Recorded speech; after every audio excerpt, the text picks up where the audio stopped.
Hello বন্ধুরা, এখন আমার রেসিপি হলো আজকে আমি চম্পা তোমাদের সাথে শেয়ার করছি। কলা গাছের যে থোড় হয় সেই থোড়টা ঘন করব। কলা গাছের ভিতরে যে একটা সাদা অংশ থাকে সেটাকে আমি এরকম করে কুচিয়ে নিয়েছি, নিয়ে আমি এর মধ্যে নুন মাখিয়ে রেখেছি। এবার আমি কড়াইতে দিচ্ছি কিছুটা চিনেবাদাম, এইটাকে ভেজে নেব।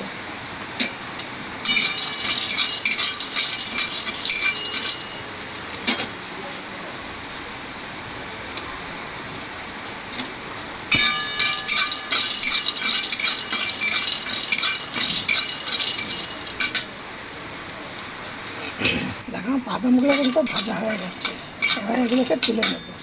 এবার কড়াইতে দিয়ে দিলাম তেল, তার মধ্যে দিয়ে দিচ্ছি একটা তেজপাতা, একটা শুকনো লঙ্কা, এবার দিচ্ছি কিছুটা সাদা জিরে। এবার দেখো দিয়ে দিচ্ছি এর মধ্যে দুটো এলাচ। এবার দেখো এই যে ফোড়নটা বেশ সুন্দর একটা গন্ধ বেরিয়েছে। এবার এর মধ্যে আমি দিয়ে দেবো আলুগুলো, দিয়ে দেবো এবার এর মধ্যে আলু। আমি চম্পা তোমাদের সাথে রেসিপিটি শেয়ার করছি, তোমরা এইভাবে করে দেখো। এইটা হলো মোচার ঘন্ট। এবার দেখো দিয়ে দিচ্ছি এর মধ্যে নারকেল কুচানোগুলো। আমি চম্পা রেসিপি হাউস থেকে তোমাদের সাথে রেসিপিটি শেয়ার করছি। আমার রেসিপিটি দেখে তোমাদের ভালো লাগে লাইক কমেন্ট শেয়ার করে, আর নতুন বন্ধুদের সাথে সাবস্ক্রাইব করে পাশে বেলটি বাজিয়ে অল করে রেখে দেবে, যাতে আমি প্রতিনিয়ত সাড়ে সাথে থেকে সাতটা মধ্যে ভিডিও ছাড়ি। ভিডিও ছাড়ার সাথে সাথে তোমাদের মোবাইল স্ক্রিনে পৌঁছিয়ে যায়।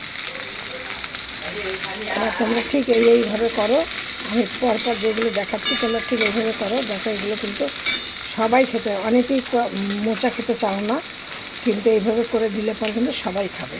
এবার এর মধ্যে আমি দিয়ে দিচ্ছি এই মোচাগুলো।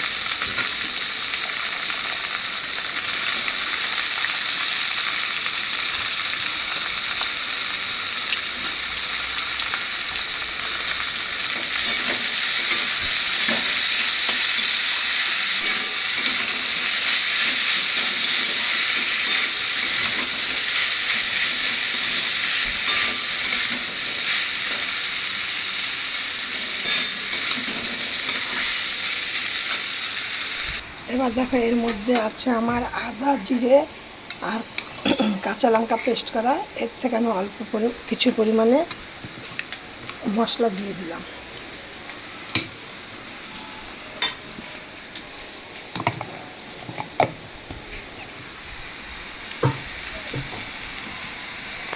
আর দিয়ে দিচ্ছি, এটা যেহেতু মোচা একটু হলুদ কিন্তু একটু কম দেবে, কারণ তা নাহলে মোচাটা ভীষণ হলুদের গন্ধ বেরোয়, যার জন্য একটু হলুদ কম দেবে।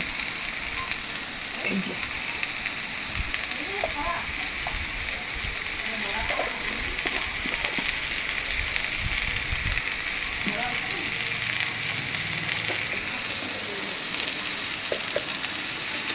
মোচাতে যেহেতু নুন মাখিয়ে রেখে দিয়েছিলাম, সেটা এখন একটু নুনটা কম দেবে।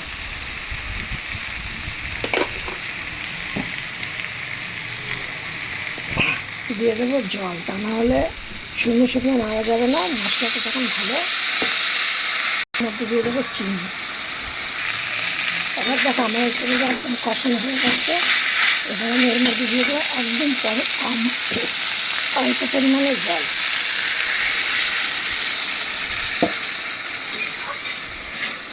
আমার আলুগুলো সেদ্ধ হয়ে গেছে।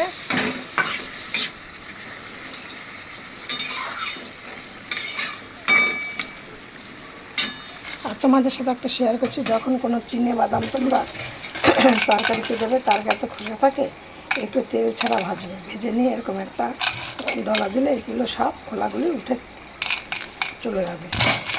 তারপর একটু ঝেড়ে নাও, নিয়ে দেখবে একদম পরিষ্কার হয়ে যাবে। দেখেছো?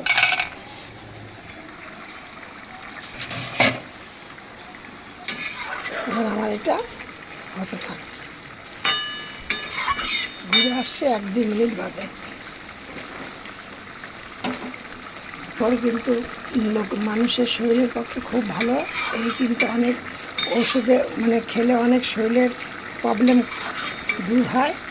কিন্তু এই থোড়ের তরকারি তোমরা এরকম অনেকে আছে এমনি থোড় খেতে চাও না, কিন্তু এইভাবে থোড়ে তৈরি করে দেখো, খেতে হেভি টেস্টি।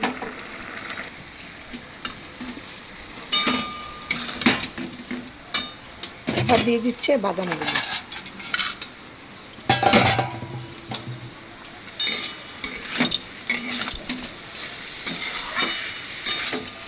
আর দিলাম একটু ঘি।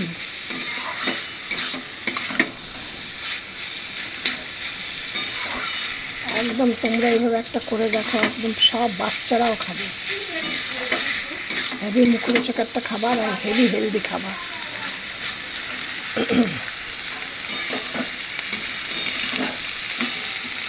এবার আমি যাবো একটু নামিয়ে। দেখো তরকারিটা কেমন দেখতে, কত সুন্দর কালার হয়েছে। এবার গরম গরম ভাতে তোমরা পরিবেশন করো, দারুণ খেতে। রুটি দিয়েও কিন্তু খেতে খুব ভালো লাগে, পরোটা দিয়েও খেতে খুব ভালো লাগে।